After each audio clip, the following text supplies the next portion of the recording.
এইবার আরও একবার তাসকিন আহমেদের কাছে আইপিএলের প্রস্তাব। তাসকিন আহমেদকে 2025 আইপিএল খেলার জন্য আরও একবার প্রস্তাব দিয়েছে লখনৌ সুপার জায়েন্ট।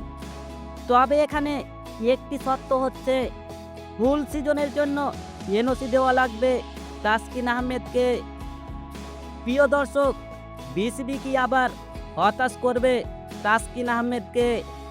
কেননা সামনে জিম্বাবুর সাথে বাংলাদেশ সিরিজ খেলবে, আর সেখানে যদি তাসকিন আহমেদকে আবারও আটকে দেয় বাংলাদেশ ক্রিকেট বোর্ড বিসিবি, সেক্ষেত্রে তাসকিন আহমেদের জন্য সত্যি দুঃখজনক, কারণ তিনি আবারও আইপিএল খেলতে পারবেন না।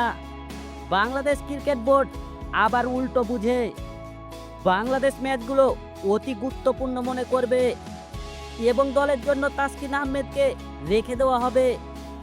বলা হবে তাসকিন আহমেদকে কিছু টাকা জরিমানা দিব, কিছু টাকা বাড়িয়ে দিব, তবুও তাসকিন আহমেদকে দলের হয়ে খেলতে হবে। এভাবে তাসকিন আহমেদের আইপিএল খেলার স্বপ্ন পূরণ হবে না।